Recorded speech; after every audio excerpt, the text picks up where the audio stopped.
Well, good afternoon, everyone. We'll try that again. Good afternoon, everyone. All right, welcome to the White House. My name is Ari Matuziak. I'm the Executive Director of the White House Business Council and part of the team here that focuses on engaging the private sector and talking about jobs in the economy around the country.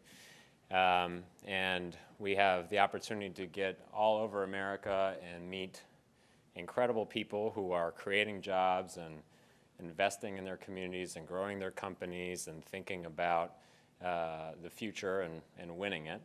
But events like this are some of the most exciting that we can do because we get to have an opportunity to bring people here to the White House and celebrate their successes and their achievements and do so with a larger group of people from all over. So I want to thank everyone who is here and talk a little bit about why we're here. This is the Champions of Change program, and it's a weekly series where we bring people from around the country here to the White House to highlight stories and examples of citizens who are really living the president's vision of winning the future, out innovating, out building, out educating, exemplifying those kinds of characteristics in terms of creating value in their communities around the country. And so today, we're really excited to be able to welcome a host of young entrepreneurs, 10 of them,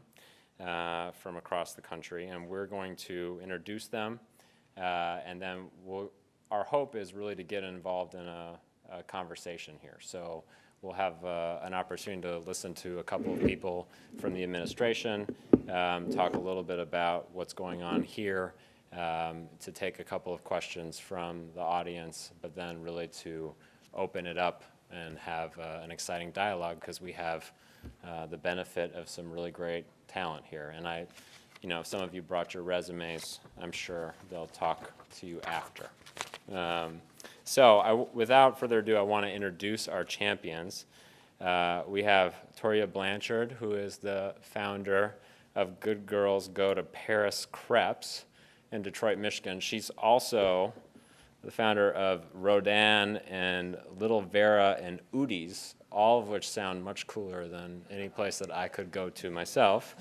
There's Craig Cords, founder and chief financial officer of Cordina Frozen Drinks in New Orleans. Jennifer Donna, who is the creator and director of Young Female Entrepreneurs in Seattle. Kwanzaa Fisher, who's the founder and executive director of Neighborhood Mathematica in Atlanta, Georgia. Zach Hamilton, the founder of Devil Wash in Phoenix, Arizona. Josh Linkner, who's the CEO and managing partner for Detroit Venture Partners in Detroit, Michigan. Jennifer Medberry, the founder and CEO of Kickboard by Drop the Chalk in New Orleans. Alex Rincon, who is the founder and owner of 4 Asics in Helena, Montana. Andrew Yang, the founder and president of Venture for America in New York City.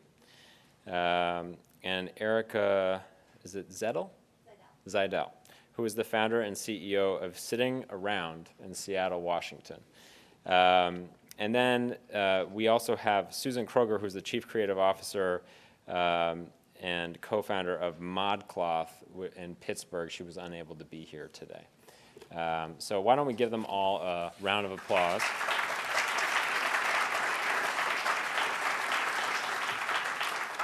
We find these champions through, this program, we find these champions through local connections and people who work with us to really help us identify talent all across America. And so I actually want to take an opportunity now to introduce the person who helped hold this event together, Scott Gerber, who is a very accomplished young person in his own right. Scott is an entrepreneur and the founder of the Young Entrepreneur Council.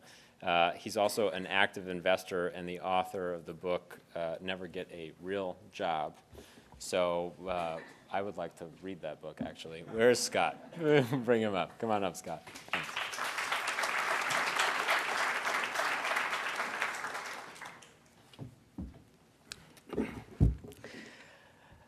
I have good news, and I have some bad news. The bad news is that we live in very uncertain times.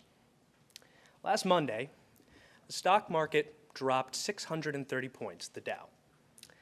And throughout the week, we experienced more volatility in the market than in the history, any time in the history of the United States economic system. During the recession, we've lost over 8 million jobs. This statistic is particularly concerning for our young people. Reason being, today, they are 40% more likely to be unemployed. 40%. And yet these same young people are the people that we often say are America's future. But thankfully, it's not the end of the story. There's good news. While we can all agree there's much work to be done, we are at a time and place where we're working to create millions of new jobs, many because of the small businesses all throughout the United States. But young entrepreneurs are creating jobs by creating companies in record numbers. At no time before have we seen a generation as entrepreneurial as this current generation now. Because it is that drive, and it's that determination that is going to help us to reshape our economic future. But at the same time, it is all of our duties, fiscally, morally, and in terms of our just undying passions to see this economy grow, to see our young people succeed, that we strive to create the changes that are necessary in order to watch and grow and succeed as a youth generation. It's interesting. The times are we're at the moment now where the tides are shifting. There is significant change. If we can find ways to help all of the young people here and outside of these walls, we have the potential to tap into the creation of tens of thousands of new companies all across the United States, creating exponential numbers of jobs, and foster an ecosystem that can support and promote the vital trend of youth entrepreneurship as a viable career path for young people. And more importantly, as a solution to youth unemployment and underemployment. I'm tremendously humbled to be participating in this event. And I want to take a moment, of course, to thank President Obama and the administration for, not only just supporting us, but for truly, having us here today. Because it gives me faith, a real faith in the fact that we all understand collectively that we are on the precipice of something real, of a real opportunity that is incredible. That it is time we stop telling our young people that they are America's future, and instead, we embrace them as America's present. I want to take this opportunity, of course, to congratulate all the incredible young people here today. And to all the organizations in the entrepreneurial ecosystem out there, know that the Young Entrepreneur Council and I hope to work with you to create a unity and strength of resolve and position that will allow us to create a better today for our young entrepreneurs. Thank you so much.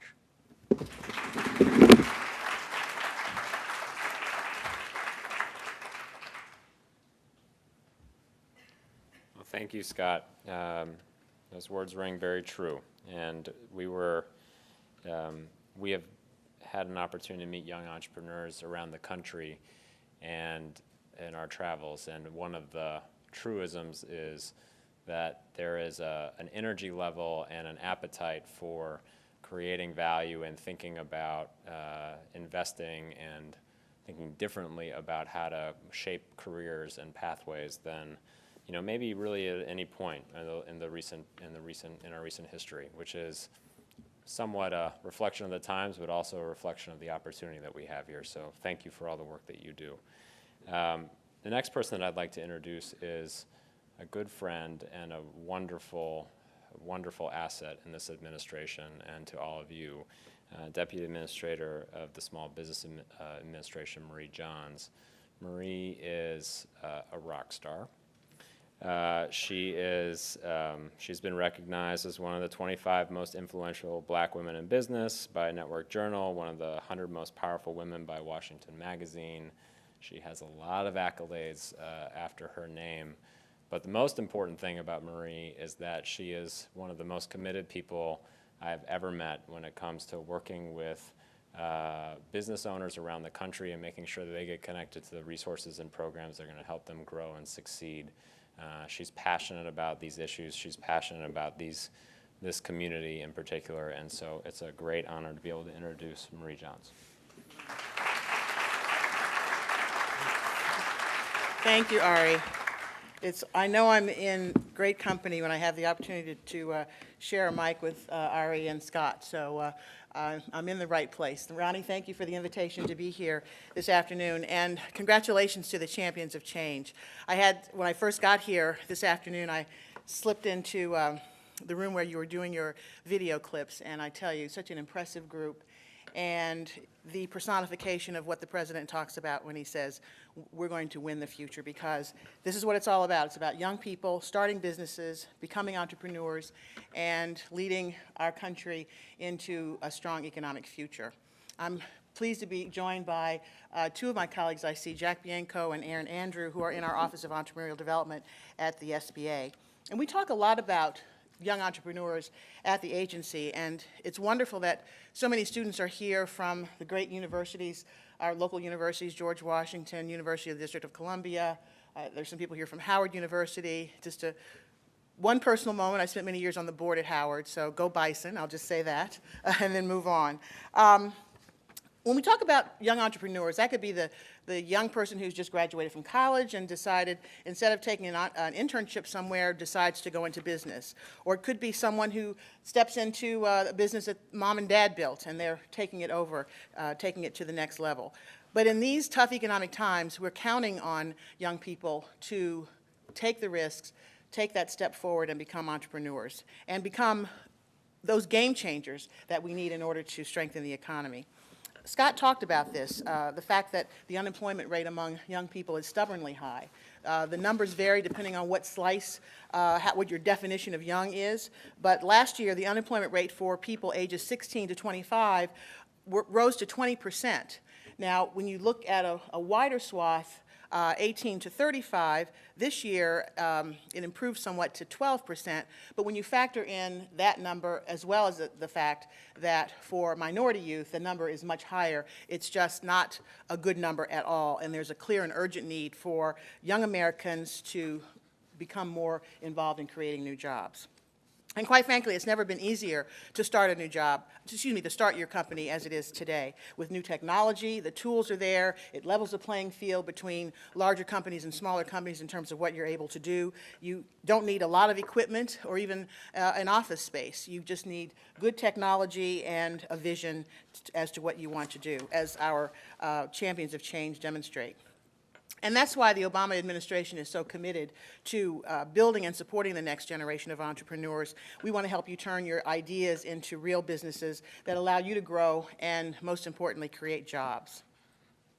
A little bit about the SBA. We talk about our 3 C's: access to capital, business development through government contracting, and access to counseling and technical assistance. We have some tools that are specifically relevant, I believe, for young entrepreneurs. That includes our microloan program, which focuses on lower dollar, low-cost loans that are available through microlenders around the country. And in fact, we just announced 20 new microlenders around the country because of the resources we got through the Small Business Jobs Act that the President signed late last year. We also have partners in SCORE and in our small business development centers, where we have a network of 14,000 business counselors around the country. And there's a vast array of menu options for training that are available, often at no cost or only minimal cost. And we have a broad range of partnerships with other organizations, because we don't believe that we have the monopoly on good ideas. We know that there are others out there who are doing good work in terms of supporting young entrepreneurs, and when we put those resources together, we have a bigger impact on your behalf. Because we know, as young entrepreneurs, you have different needs, and we've got to do our work differently at the SBA and beyond. We have to be mobile, as you are. We have to be available online and be ready and available where you're looking. The other thing about young entrepreneurs that's so exciting for me is that you're interested, and again, our champions of change demonstrate this.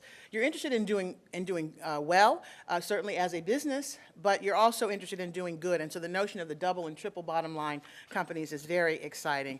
Young entrepreneurs are working out of cafes, they're working out of their dorm rooms, they are working out of shared workplaces like the General Assembly in New York, where we hosted a great event earlier this year.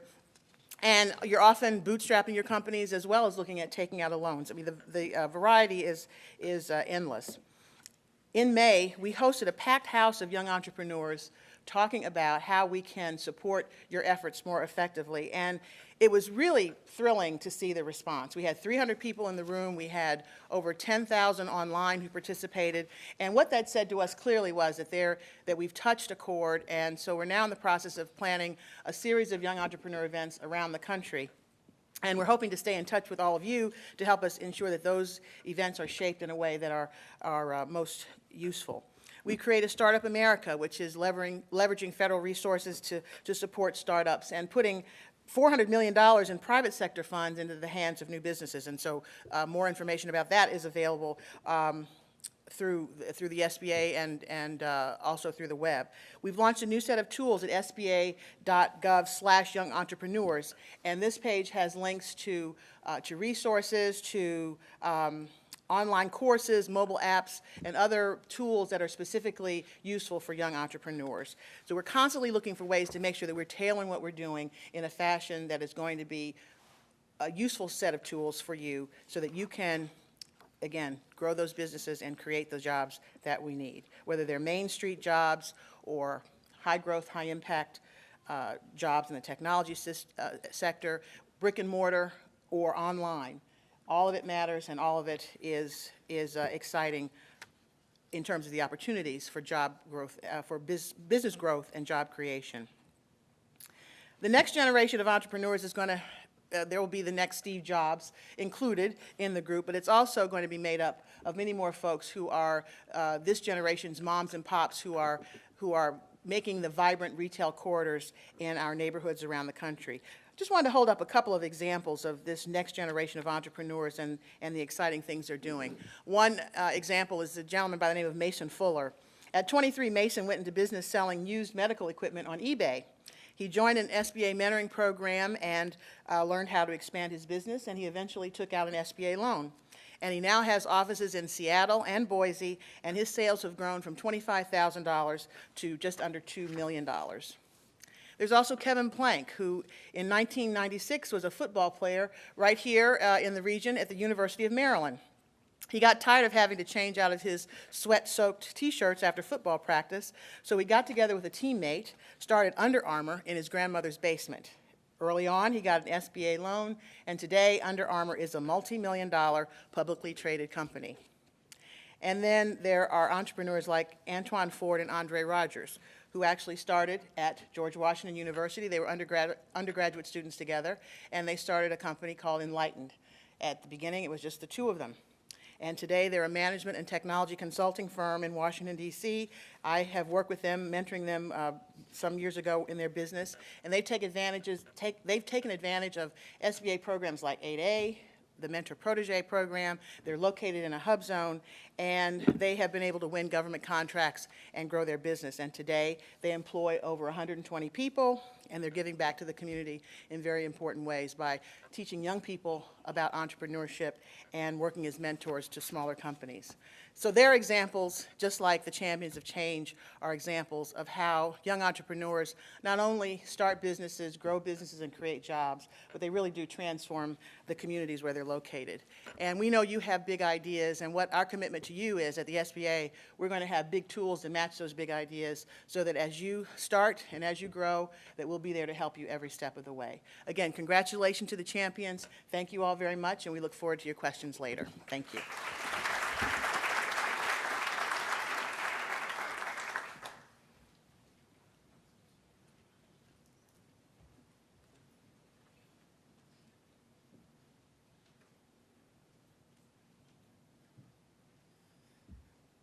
Well, thank you, Marie.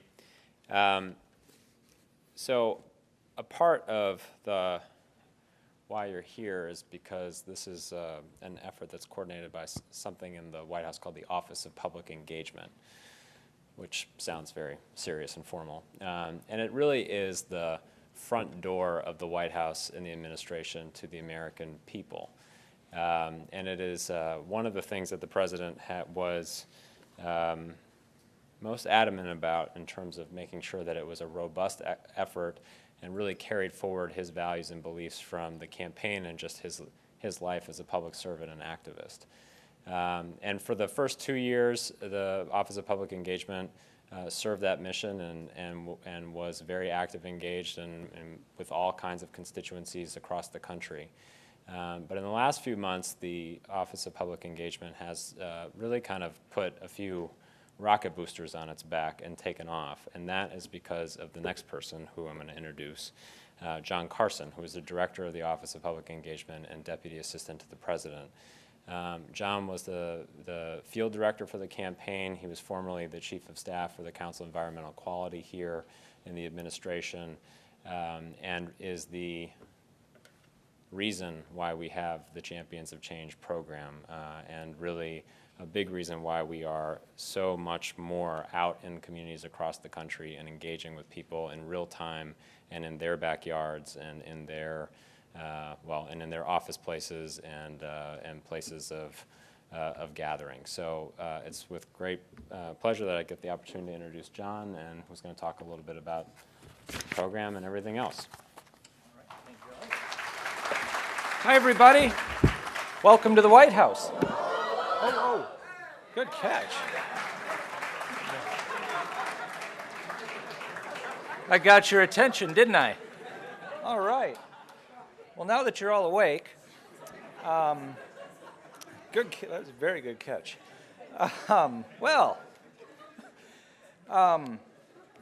So it's great to be here. I was very excited of all the Champions of Change we've done. Having this group of young entrepreneurs here is very exciting for me. I've seen a lot of definitions for what's the sort of age range for young or millennial generation. By even the most generous of those, I've aged out of it a couple years ago now.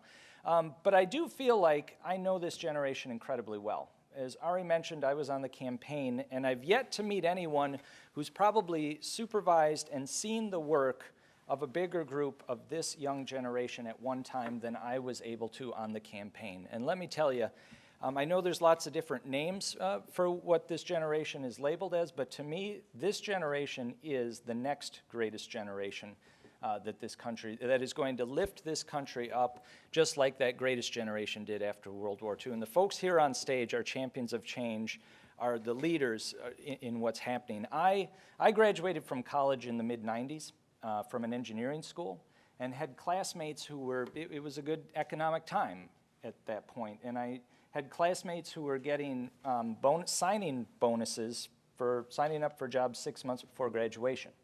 I know that is not the environment that all of you are facing right now. But let me tell you, what I have seen this generation do, and I think what the folks here on this stage have shown, is that this is a creative generation. This is a generation, I like to define young people as people who had IM in grade school. That this is a generation that knows how to find ideas, how to spread ideas, and how to make this country what we all know it can be. And our job here at the Office of Public Engagement is to show how this White House, how this administration, how federal government in general can be a partner with every small business, with every nonprofit, with every American who wants to move this shared agenda we have forward. But I, today, have a job for each and every one of you and for the folks here on stage. And that is to tell the story of what you saw here today.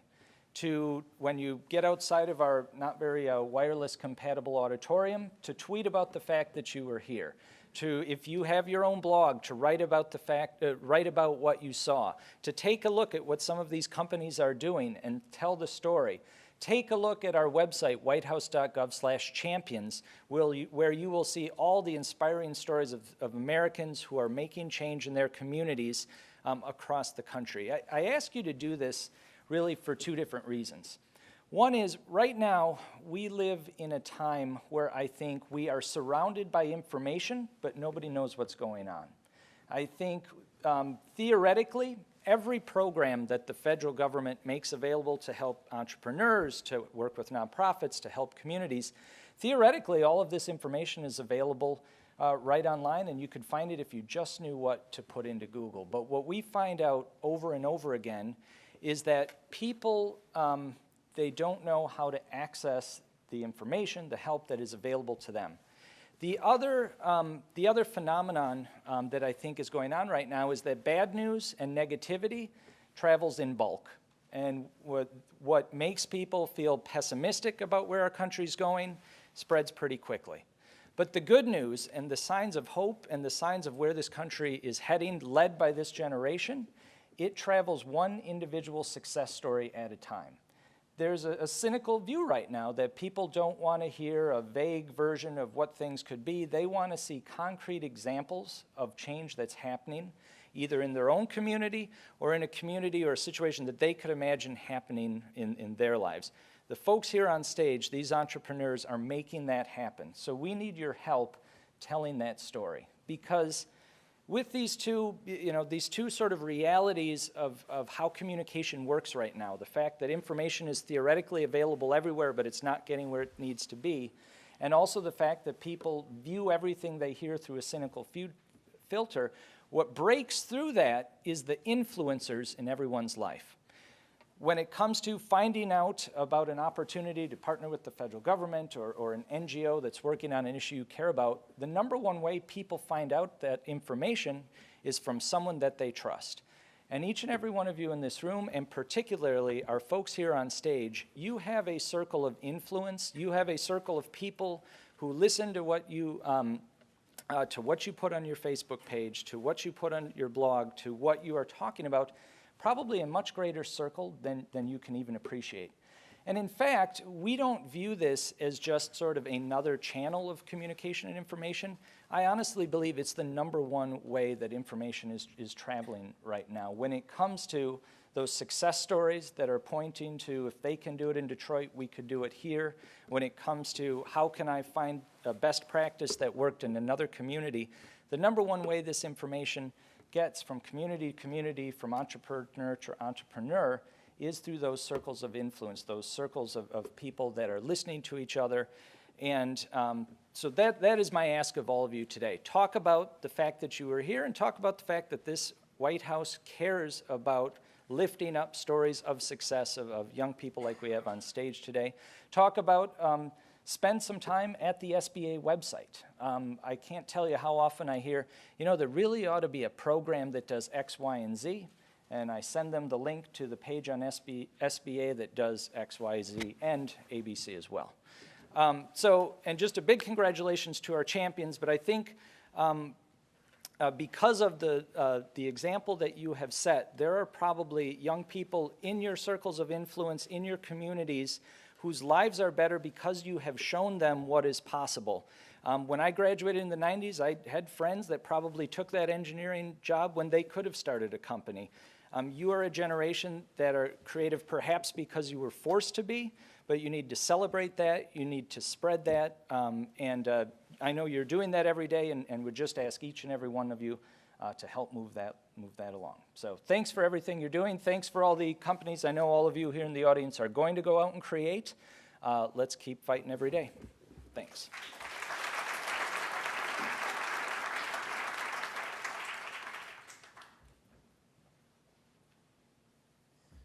Well, it's a full contact sport here, so so we're going to open it up for questions from the audience in a second, but I want to recognize Sydney Peck. Where hey. Sydney's with the W.P. Carey School of Business at Arizona State University and has been a real help in pulling together the event as a whole, and flew in all the way from Tempe. So let's give her a round of applause, please. And just open it up to you for a question. Is this on? Okay. Thank you very much. I'm honored to be here as a representative from Arizona State University and to cheer on Zach Hamilton, our ASU's very own, in the front row. ASU is making some big waves in entrepreneurship. We are fairly new at the game, but within the last 5 years, we've gotten some significant investment from Kauffman, and ASU has thrown a few dollars in the mix to really grow entrepreneurship at our university. And so Ronnie asked me today to speak a little bit about what can a university do? What can entrepreneurship education offer for individuals who are go-getters on their own, who are going to do a lot of this stuff on their own? What does education have to do with it? And we heard a lot about Startup America, and I think these movements are great that the government is doing, but I think that universities need to play a bigger role and can play a bigger role. Universities have a hand on huge communities of people who have knowledge, experience, and money. And those are the things that entrepreneurs need.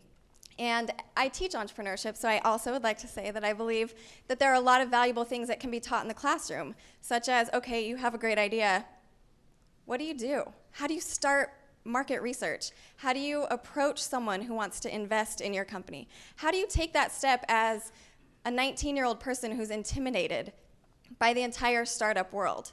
So the examples that I've seen at ASU are three really key things. One is to do what a university is meant to do, which is provide knowledge.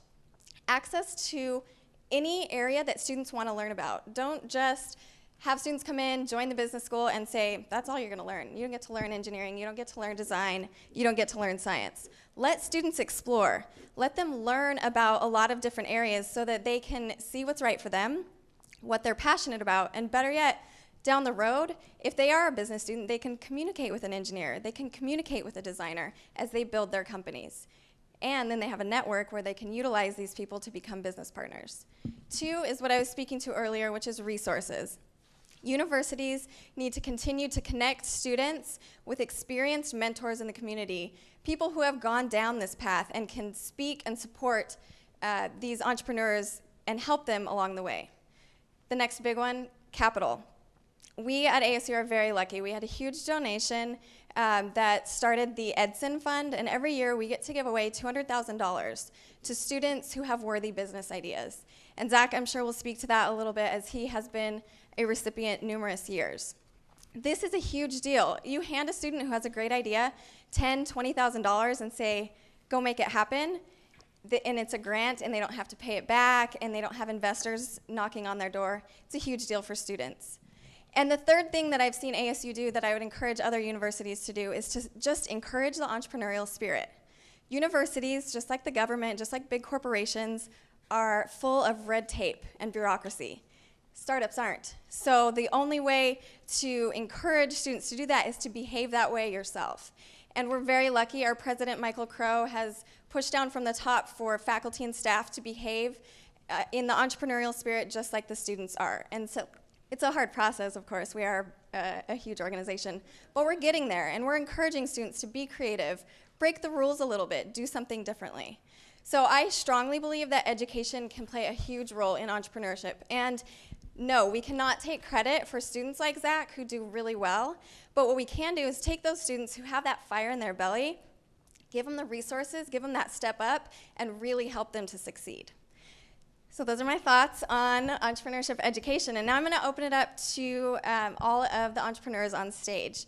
And because I think we have a lot of students and people in the audience who maybe are considering entrepreneurship or are thinking about getting started, I would like to hear if anyone has stories about that moment where you went from having an idea to having the courage to start something, and what gave you that courage to take that leap.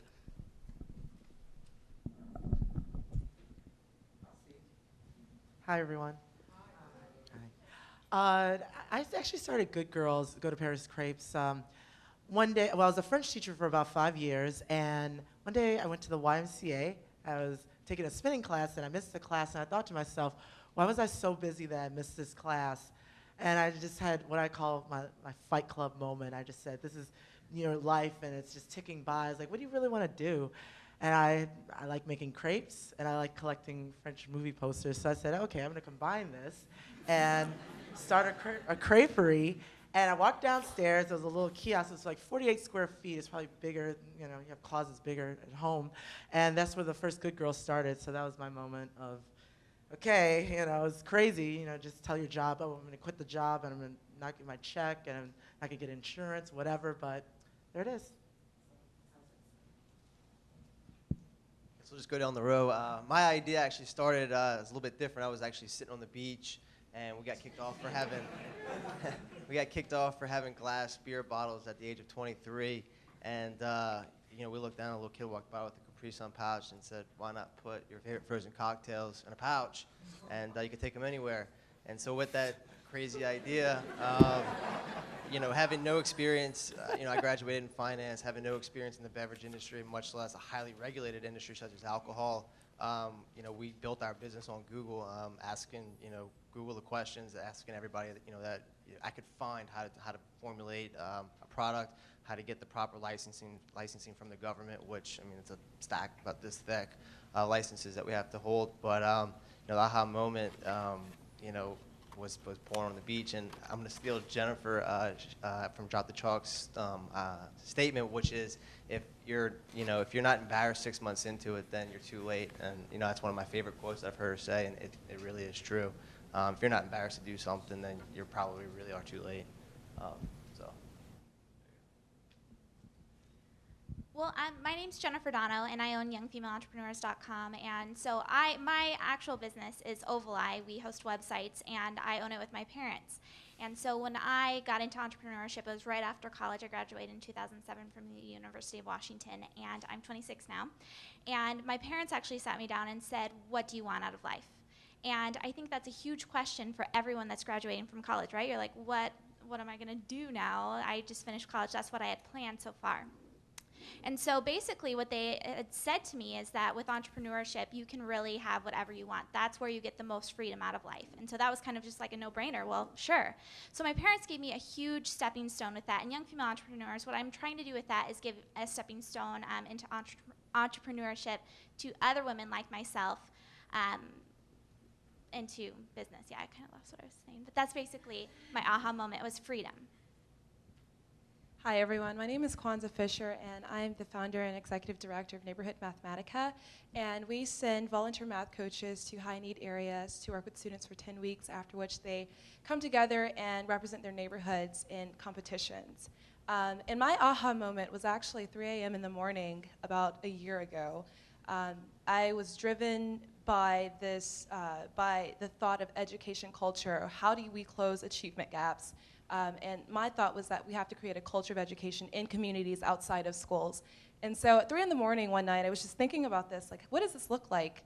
And it popped in my head, a competition where everybody gets out, people from all walks of life come together and support kids, and we make standards the norm, high standards the norm. So I think it's really important to just keep going with your passion, whatever really drives you, ride that wave, even if it keeps you up late in the night like it did for me. All right, I think mine's a little bit different than everyone else's. I don't think I had this on. I didn't have much of a moment. I just kind of found myself in the situation. I started my first company when I was really young. I was like 12 or 13 years old. I started doing lawn service. And I was making really good money by the time I graduated high school. And I sold the company because I decided I didn't want to do something dirty. I decided I didn't want to get my hands dirty every day. In retrospect, that was a dumb decision. But anyway, I went to flight school. Decided I wanted to be a commercial airline pilot. And anyone who's ever done some flying, you get that FARs, the book of rules for the air, that's about that thick. As soon as we started getting into commercial work, I just hated it. I hated going to get in the plane every morning. I hated every bit of flight school.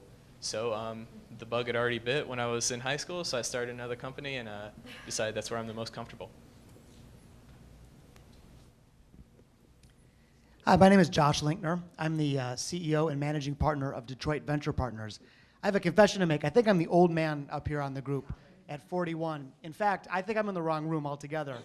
The Geriatric Entrepreneur Conference is around the corner.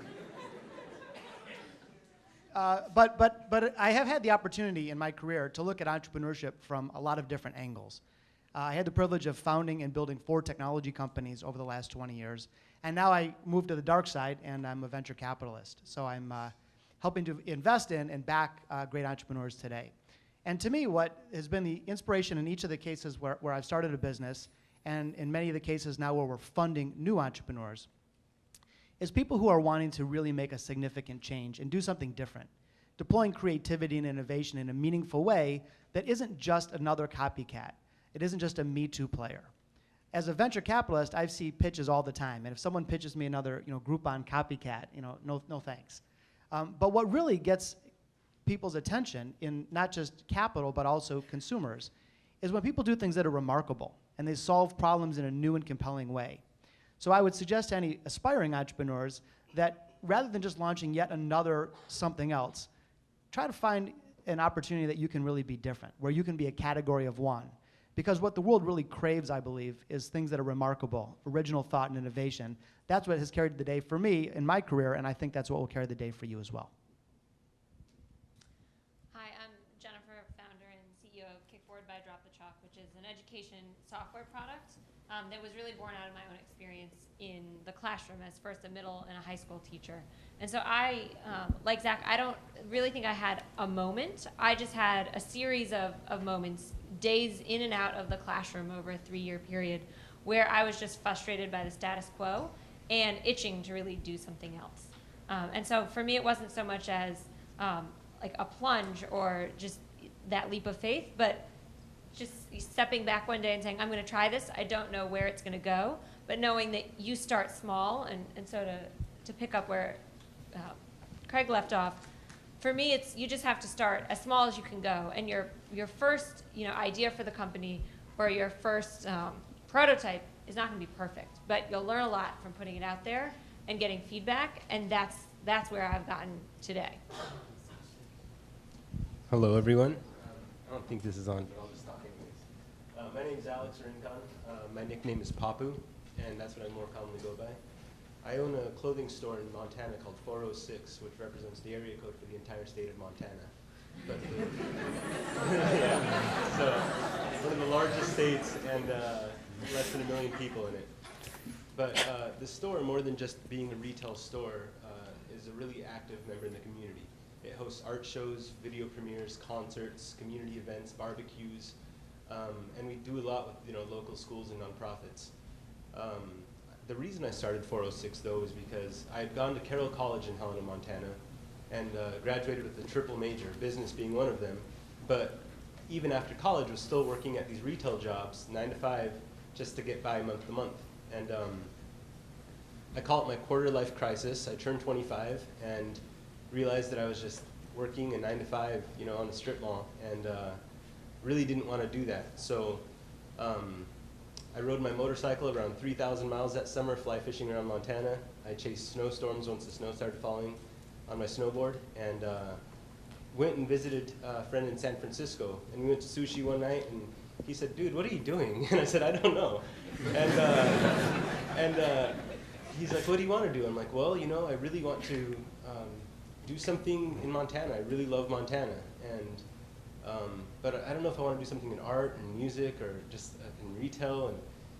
And then I said, "I want to, do something that promotes Montana." And he says, "Make up your mind and do what you want to do." And I just kind of went back to Montana, not knowing what to do with that information. And one night I woke up and I had these ideas, and I couldn't stop writing them down on my little notepad. And from there, I met with the SBA and went to the score desk and said, "Hey, this is my idea." And I had experience writing business plans in school, but every class that I took was always based on big business. It was taken on launching a product overseas, or on what's the bottom line in accounting and your break-even point. And it's all great, but it doesn't help you start on the small business side. So I just was a monster, and any person that I could pick their brain, ask them questions, any resource like the Small Business Administration, I just devoured it, and put pencil to paper and started seeing, okay, how many t-shirts could I hold on this wall? How many racks is that going to be? What's it cost to rent a space downtown? And started developing my business plan, and after about 4 months, went to a local bank and sought out a loan, and now we're 4 years into it, and we're starting to expand all around Montana. So I guess my aha moment was having absolutely no idea what I was doing, and going for that. This is not, I can hold this symbolically, I guess. Can you guys hear me okay? My voice isn't quite as loud. Oh, sorry about that then. I'm Erica Zeidel. I'm the founder and CEO of SittingAround.com. I think I've been an entrepreneur since the day I was born. When I was a child, my idea of fun in the summertime was I would get a cardboard box, literally flip it over, and set up this bracelet making stand. I would enlist all the help of the kids in the neighborhood working for me and helping me run this business. I think my first sale was to the teenager who drove the ice cream truck. And so I knew that I always wanted to have my own business, but I knew that I didn't want to just have any business. I wanted to have a business that was really going to make a difference. And so when I graduated from college, I knew that this was something I wanted to do, but I didn't start a business right away. I did the corporate thing for a while, and I thought, I looked at the world around me and said, where are the problems? What needs to be fixed? And I definitely had an aha moment. So I'm also a mother. I have a 5-year-old son.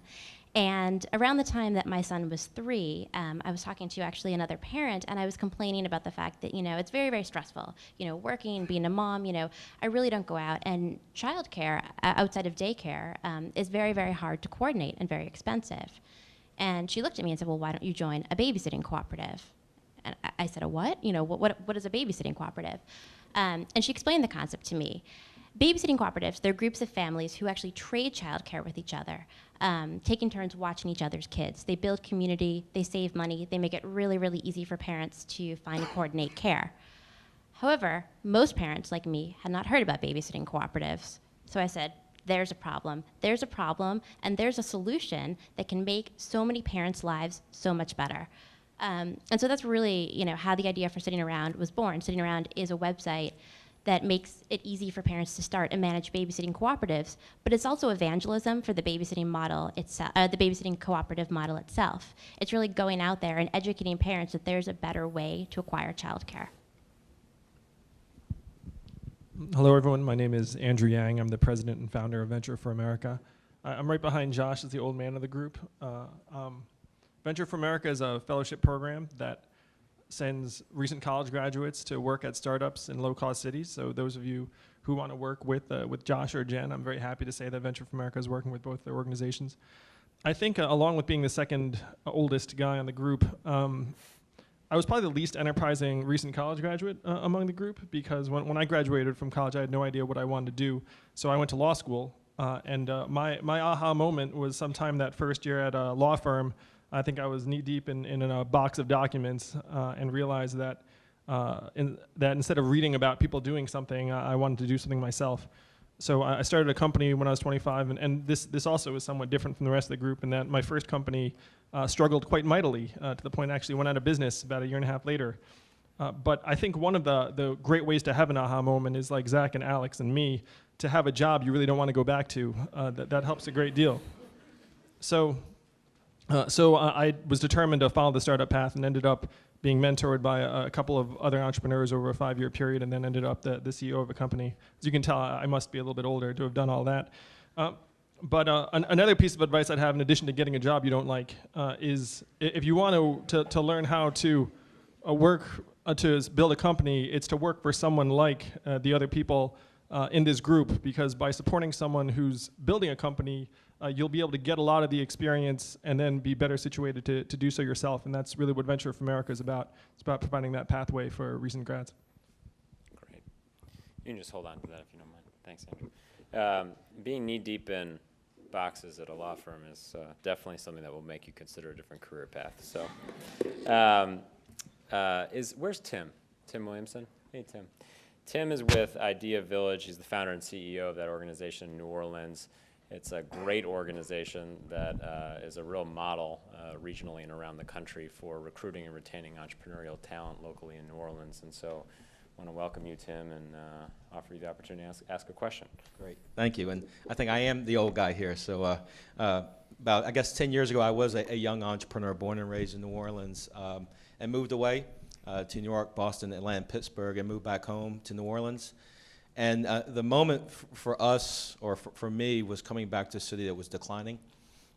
In all metrics in the world, New Orleans was going down the tubes pre-Katrina. And so the belief from Idea Village was 5 guys in the bar. We're all entrepreneurs with a simple belief that entrepreneurs create change. What I'm so glad to be here, because if you could find entrepreneurs And if you could support them and keep them in New Orleans, and was a crazy idea 10 years ago, those folks would do a couple things. They'd raise money. They'd hire people. They'd actually make some money, and then they'd take that money and they would solve all these problems. So the Idea Village was really a movement that's lasted 10 years. Inc. magazine just said we're the coolest startup city in America. Thanks, Donna. But the aha moment that I was listening, the friend from Montana that all entrepreneurs seek, I always look for, if you're Rocky, the Clubber Lang, or the enemy. But when we were young entrepreneurs starting this concept of creating a village to support entrepreneurs, we met with a business leader one day, 35-year-old business leader, and we said, we've got this great idea, entrepreneurship is cool, we're going to keep talent. And he said, one thing says, Tim, what if this thing fails? And here's a leader telling a bunch of young entrepreneurs who was trying to start this thing to support other entrepreneurs, what if it fails? And I realized at that moment, he was the problem. That never ever should a business leader tell a young entrepreneur, what if it fails? You should say, what if it succeeds? So that's what actually catalyzed the Idea Village, was to build a network of business leaders, government, universities, to singularly never say that again to you guys. You should never hear someone say, what if it fails? They should say, what if it works? And I'm proud to say the White House is now part of that. I was at a meeting today with Anish Chopra, and we're working on a very innovative model to bring the White House into New Orleans to directly support entrepreneurs. So you've got a great network here to support your efforts. So if it can be done in New Orleans, it could be done in any city where you guys live. So if you're thinking about a crazy idea, move back home and build an entrepreneurial movement. With that being said, I want to congratulate you guys, and obviously the two folks from New Orleans and everyone else. But I like to ask the hard questions. We've had over 1,100 entrepreneurs, and what's your great idea and all that stuff. But I'm looking at the other side. Tell me when it was a hard, dark moment. When was that time when you were really down? When it was over, right? You had to make payroll, right, Craig? And it was, what am I going to do? And you thought about, I can't do this, but how'd you get through that? I would say one that happened for me, I was running a series of really big jobs. It was the biggest jobs we'd ever done with Devil Wash. I think I forgot to say what we do. We do high pressure cleaning for concrete surfaces, and we reclaim all of the water we use to clean it and filter it back and reuse it through our system. This was the biggest job we had done to date. I had a crew of 4 guys working for a couple of weeks around the clock. I had maxed out every credit card I could get. I'm not talking like everyone I had, everyone I could get.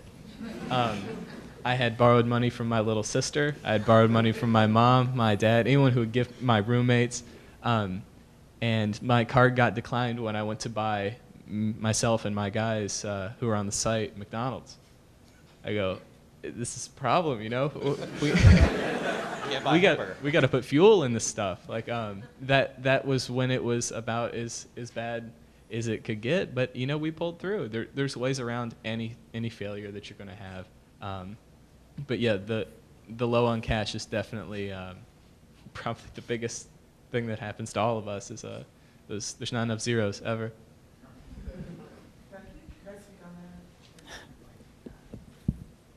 Well, right now I have the Good Girls. The 48 square foot space now became the 2,000 square foot Good Girls, so that's fine. But I opened another one in Grosse Pointe Park, Michigan, and then a breakfast lunch place called Udi's in Hamtramck, which is a city inside of Detroit. Detroit's huge.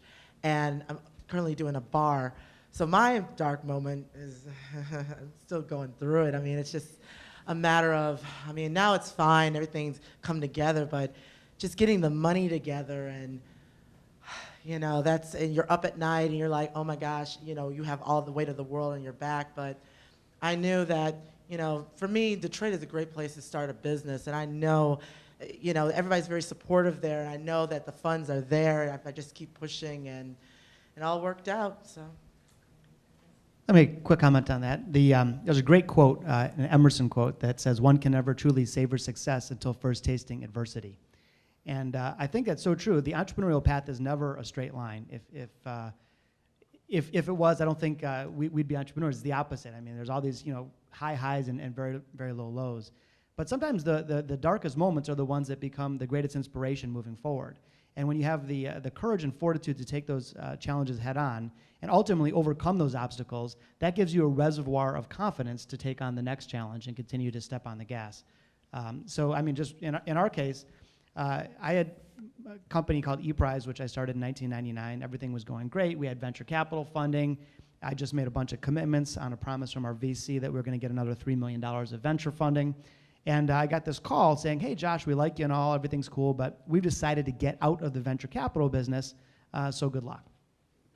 Well, this was a bit of a problem because this was 2001. We had an E in front of our name. We were cash flow negative. We were investing ahead of the curve, and it was the worst possible time to raise venture capital. I had almost no cash on my balance sheet. So what do? I mean, most people, you just lock the door and go home. But perhaps maybe the Detroit willpower, that kind of inner street fighter that we all have, at least in our region, and certainly New Orleans as well, we just kept plugging away and just said, you know what, we're not going to go down until you count us out. And it went right to the wire. I mean, literally, we were one day away from bouncing everybody's payroll check and shutting down the company. I ended up negotiating a buyout of our VC and raised local capital. But the wire came within a hair of losing it all. But I'll tell you, when I look back, and the reason I tell this story is that moment of pain, and let me just tell you, it stunk, sweating and exhausted and all the negative emotions. I think that enabled our future success because we kind of felt if we could get through that, we could get through anything. And it gave us that new sense of confidence to take on the challenges that came thereafter. I think I may be alone in this group where my story of failure actually ends in failure. So the dark moment was telling our investors that we were winding down the company and then shutting it down. I think a great way to motivate yourself to do something is to tell all your friends and family that you're going to do it. And a great way to feel pretty bad about it is to tell them all that it didn't work out. So that was one moment. Another, a company ran out of money, and one of my colleagues got evicted from his apartment, so he was living in the conference room. I just came in, and he was like, his stuff was there. And I said to him, I was like, you're living the dream, man. You're living the dream. And then, they looked at me like he's crazy, and I went to use the bathroom to wash up. I mean, it was the stories of adversity you hear, like most of them have happy endings, especially if you're in an event like this one. But sometimes, sometimes an ending's an ending. Sometimes a failure's a failure. But I will say that Josh is 100% right that you end up growing through that. I mean, my first company failed when I was 26. I still owed $100,000 plus in law school debt. I'd lost people hundreds of thousands of dollars in the company. And when someone says you raise money, or especially if there's the term venture capital, it sounds kind of glamorous and sexy, like you went into a shiny office and someone wrote you $1 million check. Most raising money is really not glamorous. I mean, it certainly wasn't for me. It's going to people's living rooms and saying, hey, this is what I'm going to do. Do you want to write a check? And the first time someone wrote a check, I was running to the bank to make sure I could cash it before they changed their minds. Totally agree with everyone on the panel in terms of being able to hit that low and then come back and rebound. I stuck with it, and many years later had some happy endings myself. But people who go down this path should know that there are real consequences that come with companies that don't quite hit the mark. Who's screening these champions of change when we're just out of curiosity, how many of you are students in the audience? Okay, and how many of you are thinking about starting a business of your own? Wow, that's a great number of people. Okay, so good work, Andrew. How many of you have changed your mind after listening to him?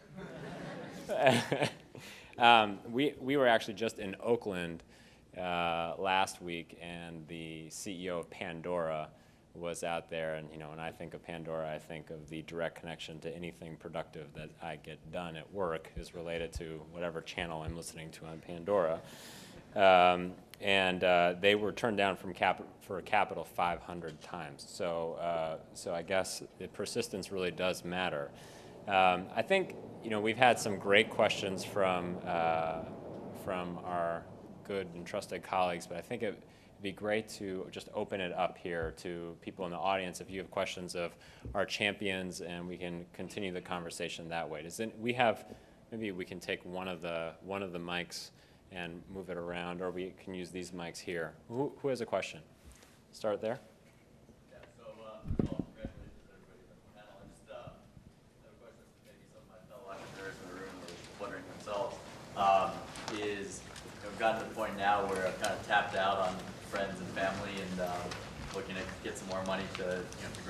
business and wondering, I know that SBA loans is, there was an article in the New York Times yesterday from you guys and Morby Parker.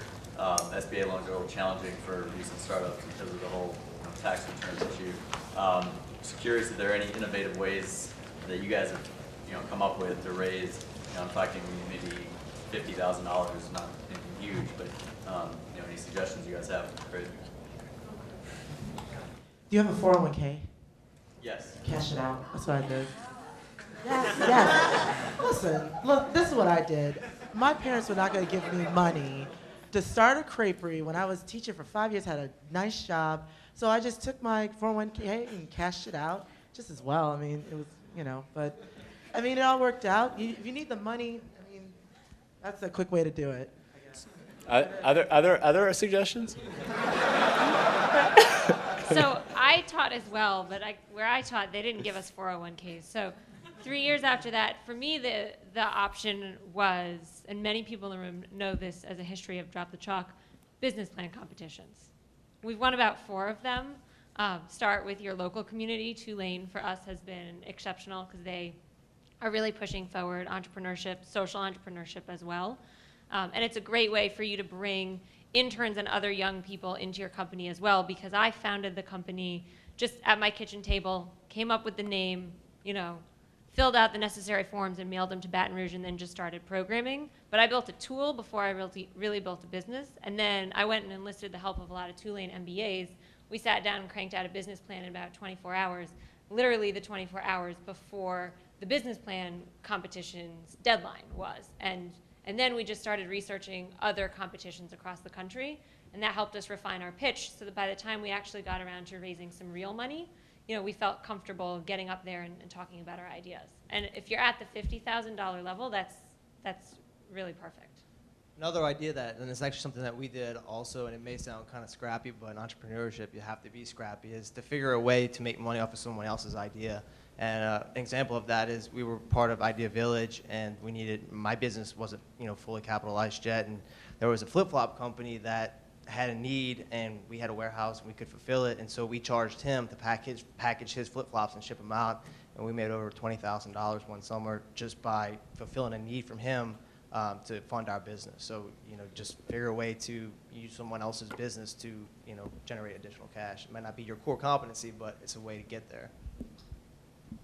If you're thinking about being a social entrepreneur or going into the nonprofit world, consider a for-profit model for your nonprofit. Sell merchandise. So this upcoming competition, we're selling merchandise, T-shirts, hats, etc., Rubik's Cubes. Sell that and leverage, the name that you've made for yourself, if you've made a name, or the concept that you have to really cash it in. The sky's the limit. So you can use a for-profit model for a nonprofit. Okay, so we have one in the back. My name is Michael Simmons, and I'm the co-founder of an organization called Extreme Entrepreneurship Education. And from my perspective, there's just so much exciting stuff happening in the entrepreneurship education ecosystem, and great organizations like Global Entrepreneurship Week and Global Student Entrepreneur Awards. So my question for anybody on the panel that wants to tackle it is, if you were in charge of jump-starting the entrepreneurship ecosystem in the U.S., what's kind of like the one idea that you would follow to help support entrepreneurs? I'll start with that one. So I'm going to echo what Jennifer was saying about business plan competitions and especially startup incubators. Really promoting those. I'm actually a finalist in one in Massachusetts called Mass Challenge, and I have office space with about 125 other companies. So I go into work every day and I am surrounded by other entrepreneurs, and it is the most productive, most inspiring environment that I've ever been in. And I've been around some pretty cool people, but nothing like this. I mean, it's sort of like osmosis for entrepreneurs. I mean, you bounce ideas off each other all day. You think of new ways to tackle problems. Sometimes you even start, you get together and you start a totally different business. But by really bringing entrepreneurs together in these types of environments, I think is the best way to encourage entrepreneurship and help the companies. I mean, I have some strong opinions about this because what Venture for America is trying to do is exactly this, which is help the ecosystem by making it easier for recent college graduates to actually find startups to work for. Most college graduates, when they're looking for jobs, particularly their senior years, they're being recruited by companies that have large-scale resources and recruitment programs and 2-year programs. Most startup jobs, and I'm not sure if everyone else has the same experience, but most startup jobs are filled through personal networks. Most people hire someone that their friends or friends know. And so what we need to do is we need to make it easier for someone who, like many of the people in this room, want to become an entrepreneur and build a business to get the experience they need to do so. And right now that pathway is hard to identify. I know most people who want to work at startups struggle to find the right opportunities. So what we're going to do with Venture for America is make it as easy to find a startup job and get the experience you need to build a business as it currently is to work for a big company or apply to law school. So I had just one other thing I wanted to add to that, because you're right, there are so many different places that a young person can go to get the information that they need to start the business. What's missing, though, I think, is the space in between that. You have the idea, and then you go and get the information right in between there of where you're actually doing the thing that you want to do. So I feel like one way, and this is what we do with young female entrepreneurs, is just putting it into context. What does that look like when you've actually gone and you're starting to do the doing part of it?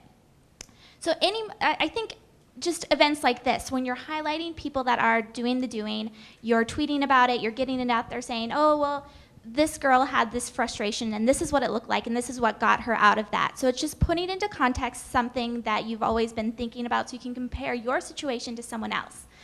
And I think that was a long-winded way of just saying, raising awareness, showing people what's out there. SBA, for example, at a young female entrepreneurs meeting, I brought the idea up about SBA.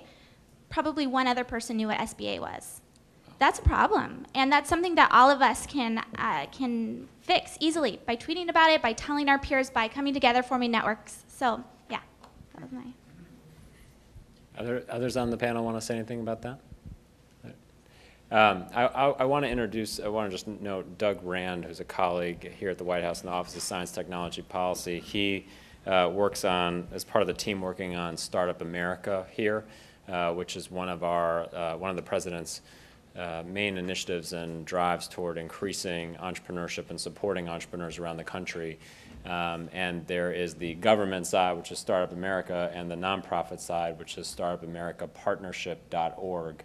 StartupAmericaPartnership.org is a resource that is also available to you, and one that will be adding many more networks and sources of information in the weeks and months to come. So part of our commitment as we think about this space is how to make sure that you all, to your point about raising awareness, how do we make sure that not only do you know about the SBA, which is very important, you should know about the SBA, but also that you know about other government programs and resources that can help you get off the ground or navigate some of the first issues that come and face really everybody who is in the entrepreneurial space, but also that those networks that the gentleman in the back mentioned about educational networks, ecosystems, accelerators. Mass Challenge is a great one in Boston.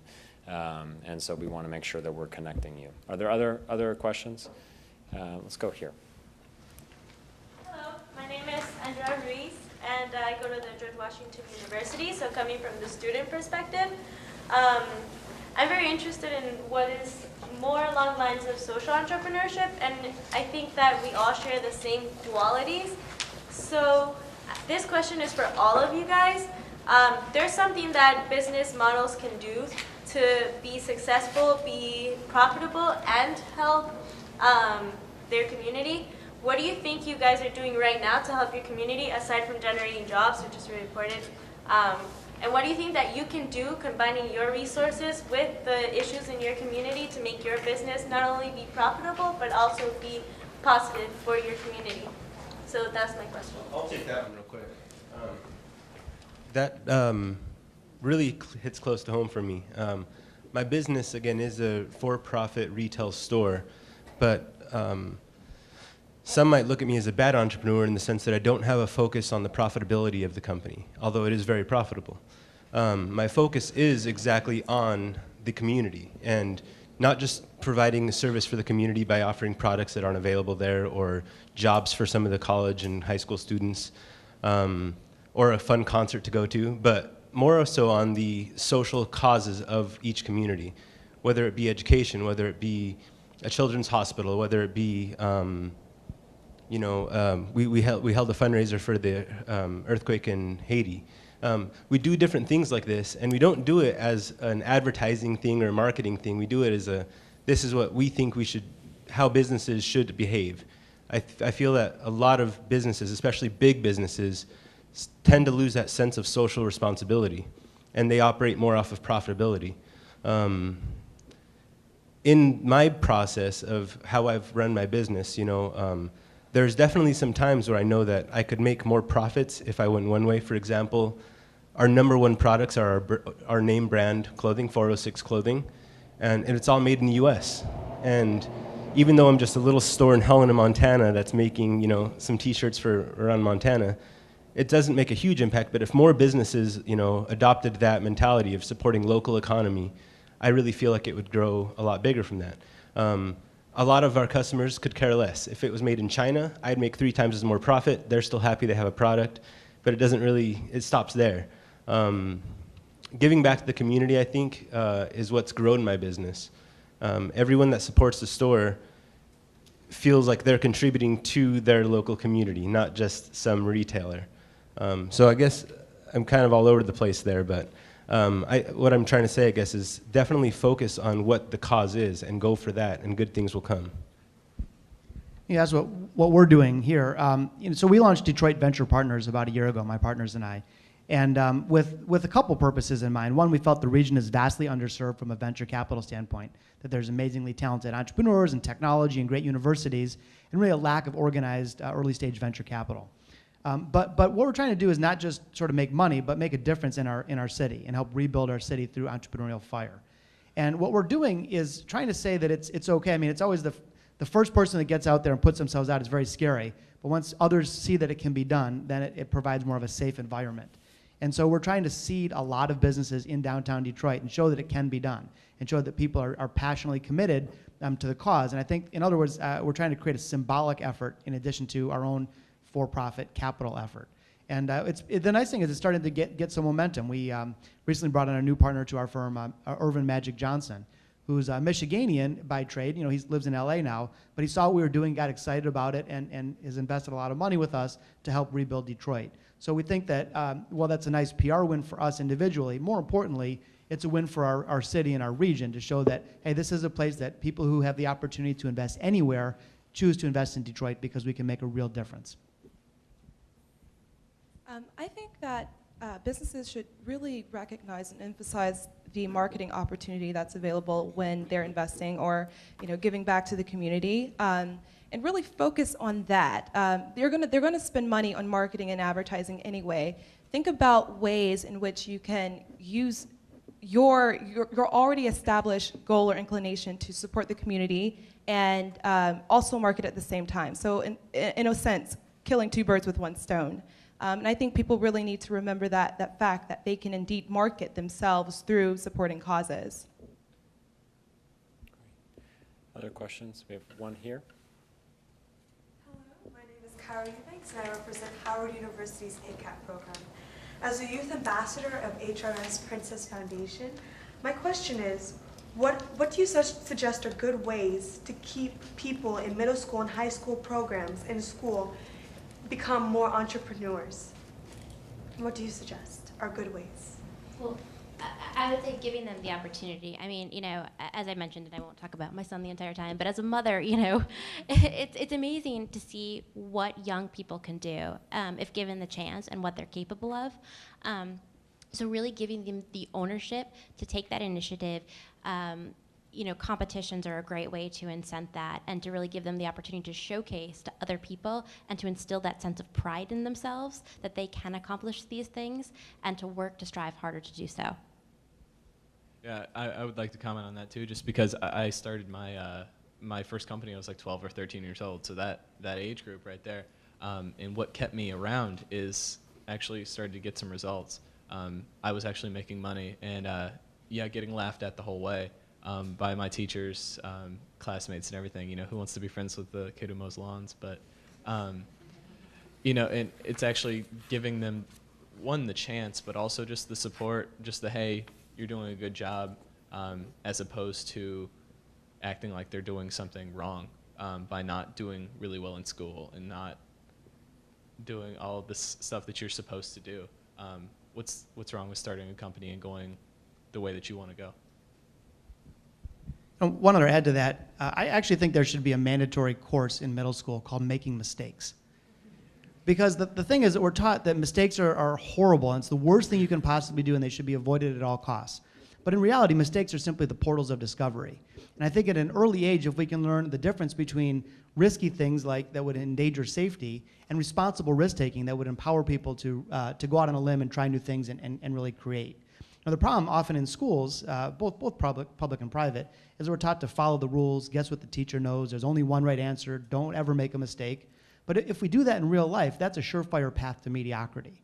And so I think that we need to encourage kids that it's okay to go out on a limb, it's okay to express your creativity, it's okay to be different, because that is in turn what will enable entrepreneurship.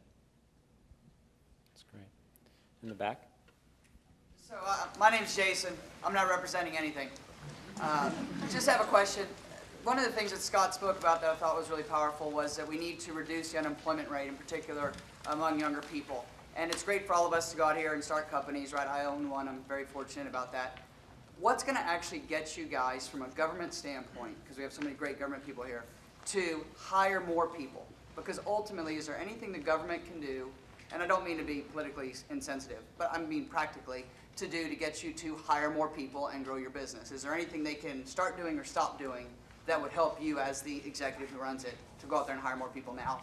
I'll take this one. I currently employ 44 people, and one of the hardest things to do is find good workers that actually want to show up to work.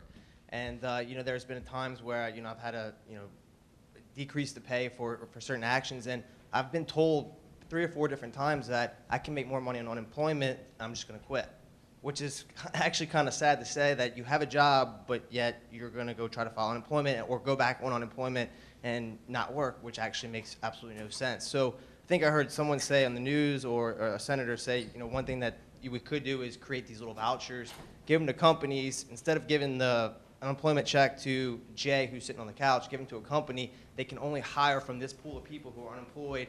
Instead of giving the check to that person, they're giving to the company to create a job, to get the person off the couch, to create to make them more confident. A lot of these people that are unemployed right now are not confident. They may have worked. They just can't get out of bed, and there's no confidence. And not only does it help them to get out of bed and create confidence, but it also may help them create a job for themselves, and it also benefits the company. Ultimately, it's expensive to hire somebody. I look at my employer taxes; it's a lot of money. And so, I'm very selective on how many people we hire and who we hire, because you're making an investment. And so, as a strategic person who makes investments, you want to make the right ones. And if you don't make them, you're going to lose. So I really think a voucher system, instead of just continuing to give money to these people who are unemployed, it would be to give them to the companies to create the jobs. Essentially, it's free labor for the employer, and it gets things moving a little bit better in America. It's my personal opinion. Other people, other champions have comments about this or thoughts? Your question was, how can the government help create more?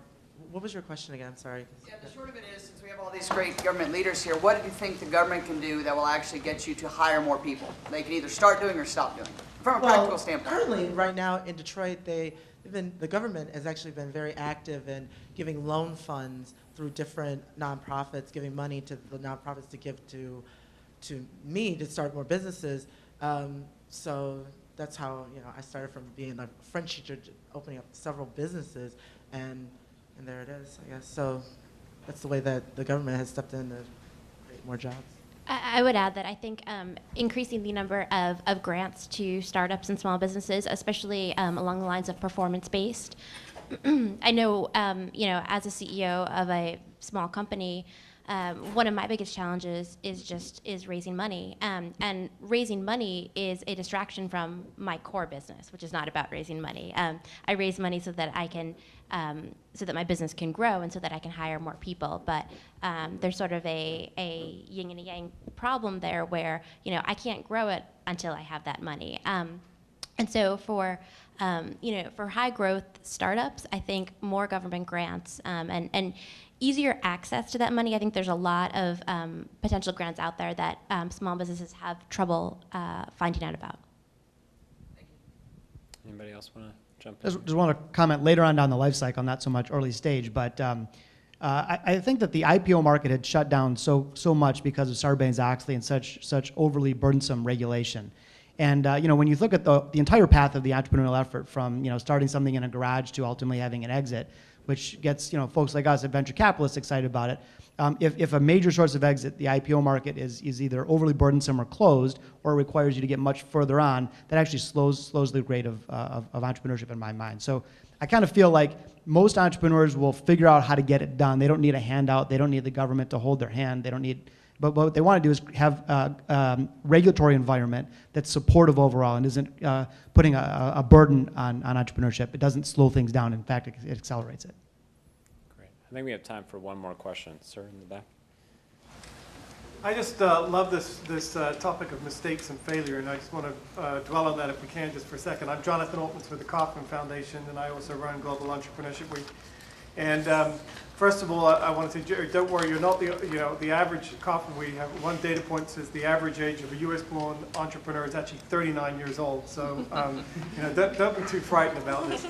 But you have to kind of ask, because most of the entrepreneurs we look at are entrepreneurs who are often younger entrepreneurs, like those in this room. And so when we put out a data point like that, someone says, you know, how is this occurring? And I think one of the things we're observing is that something that I get to see, because half of my portfolio is outside the United States, is a jealousy in the United States, outside the United States, for the fact that we have adopted failure. And so my question for you, if anybody wants to throw out a comment, is how much have we really adopted what the rest of the world thinks? We're so lucky in America, you know, you're not looked down upon when you fail.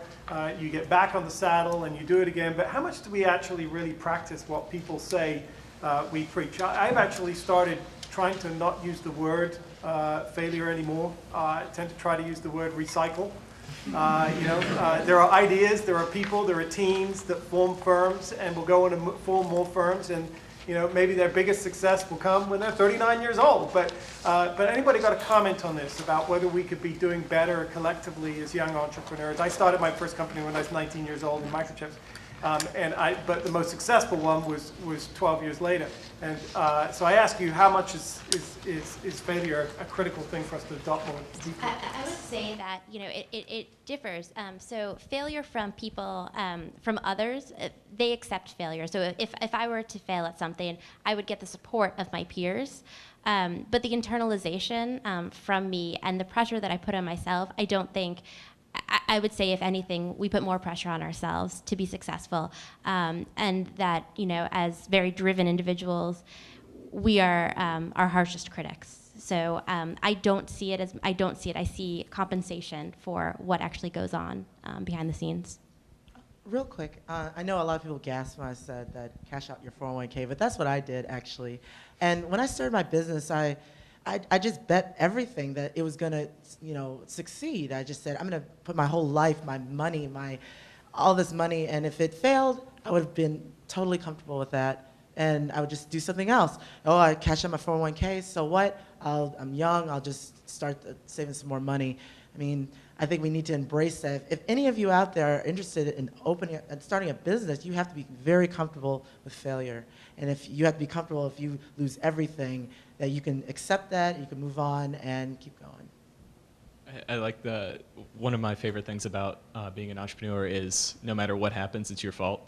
So if you make $100 million next 2 weeks, it's your fault. But if you run your business into the ground, it's your fault. And kind of going on that, there's different ways of failing. There's failing because you get too wrapped up in talking about your venture and going out to bars and partying, and blowing all this money. That's failure for a dumb reason. But if it's failure for an external factor, some new technology comes around and just wipes your company off the map, that's a whole different story.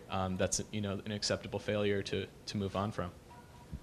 I think Josh hit the nail on the head when he talks about how school guides you in a way where mistakes are frowned upon. And I think that the more schooling you get, the more that socialization develops. So I believe that the fear of failure actually is somewhat inversely related to how much exposure you have in educational environments and professional service environments. And I think it's vital to be able to present an appetite for failure to people who have advanced degrees and are very far along in terms of schooling, so that they can take risks in greater proportion.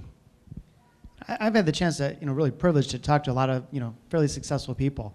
And it seems that those people look at failure differently. And I think it's a short-term versus long-term thing. So if you say, what's a failure in the next 5 minutes? That's maybe the way that most Americans, unfortunately, look at things. They look at short-term failure. What's going to happen this week or this month? But if you zoom out and you say, wow, wouldn't it be a failure 40 years from now or 50 or 80 years from now when we're on our deathbed and we look back and say, I shoulda, coulda, woulda. I look at all the risks I didn't take. Look at all the opportunities that I passed by because I was too scared. I would call that a much bigger failure. So I think what can we do? We collectively, government, business folks, educators alike, can drive that message that I think the biggest failure any of us can make as a human being is not living up to our full potential. And in any case, to hit that potential, it certainly requires responsible risk-taking along the journey. One last thing to add to that. I think that the name of the game is doing something that you're passionate about. It's doing something that, in school, failure is frowned upon, and sorry about that. The other thing in school is that you're expected to be the best at everything. So if you do great in math, great in English, great in science, but you didn't do so good in geography, then that's what they focus on, is what you did bad on. Now you're grown up, focus on what you do good at, and employ other people that are good at what they do. Vertically integrate with, if you're really good at marketing or design, bring someone else that's good with finance, someone that's good with branding. Again, doing something that you're passionate about and going for it. Take the risk. I think the incentive is that you're doing it for yourself. And, like you said, whatever happens, it's your fault. Well, let's give our champions a round of applause here.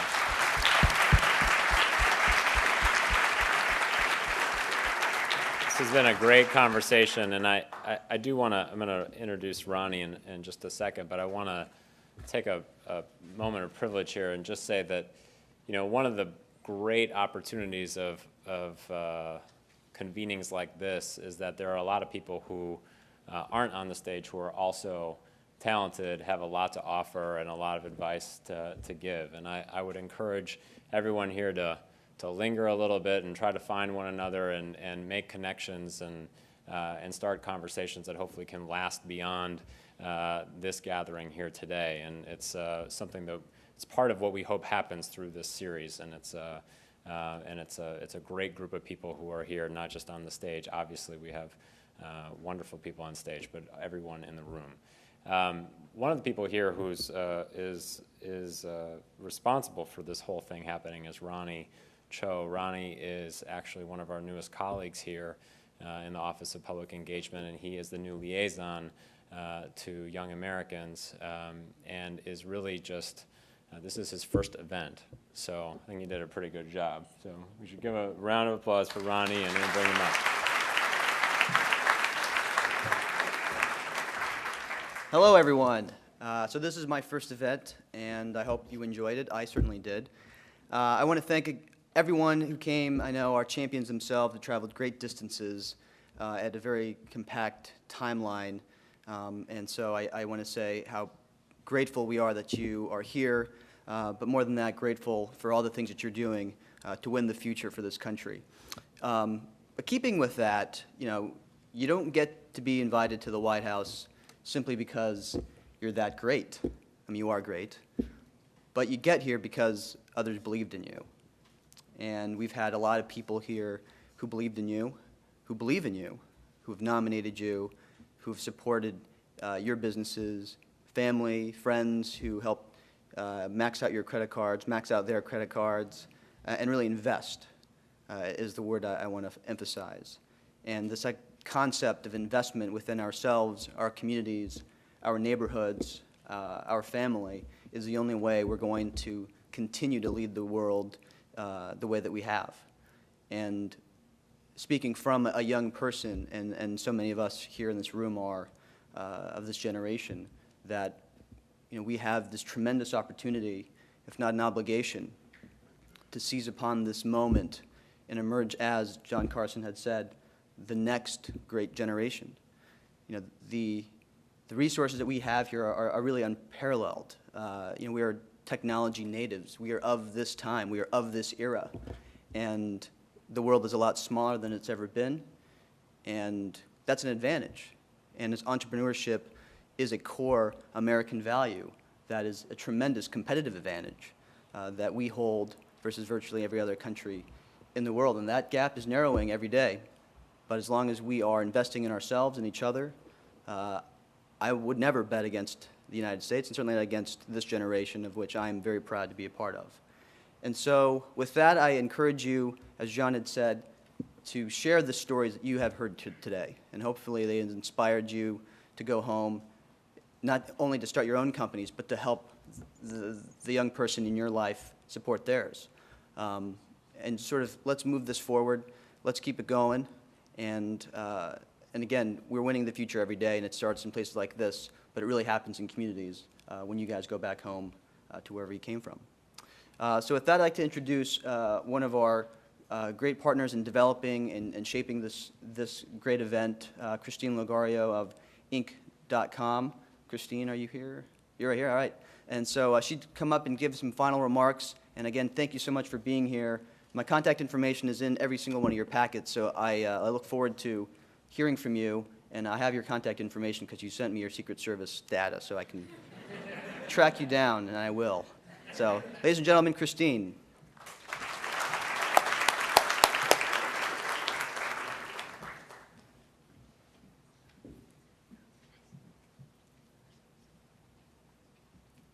It's a tricky stage to get up on.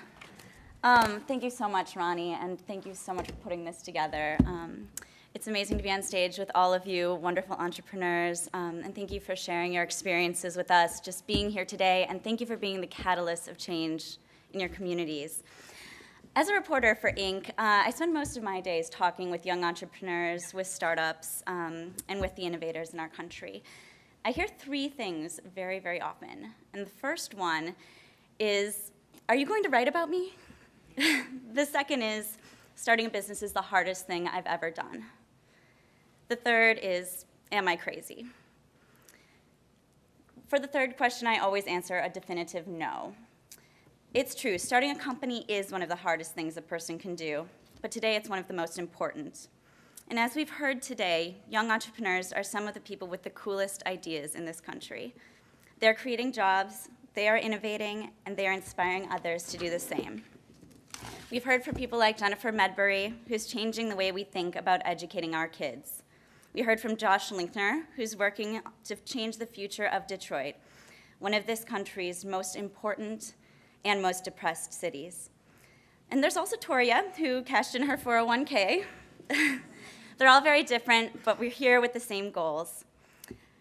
For those of you who aren't Inc. readers, I just wanted to say that Inc. has been devoting to helping out small companies and entrepreneurs since 1979, which was a time when the definition of entrepreneur involved something like someone who had recently done jail time.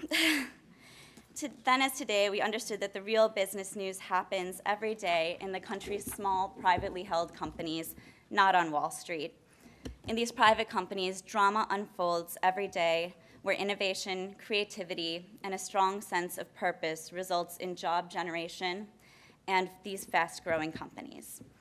I wanted to mention that in just 6 weeks, Inc. is bringing about 2,000 of these small companies and entrepreneurs back to Washington, D.C., we're based in New York, to celebrate what many would argue is the most resilient group of Inc. 500 winners. It's been going on for about 30 years. This is a group of companies that's so driven by entrepreneurial excellence that they've created tens of thousands of jobs, and this year have achieved up to a growth rate of 40,000% over 3 years. So on behalf of Inc., we would like to invite any of the White House staff involved in these Champions of Change events to join us and experience more of these champions in action. Ronnie, Ari, and Josh, this means you.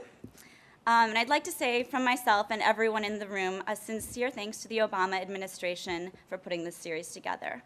And thank you, Ronnie, for organizing this entire thing. It's very, very impressive as your first action at work. You're a great addition to the White House. And if you ever decide to go back to the Fourth Estate, I'm sure there will be a job for you. So thank you, everyone, for coming today and sharing all of your experiences. With that, I'll turn it back to Ronnie.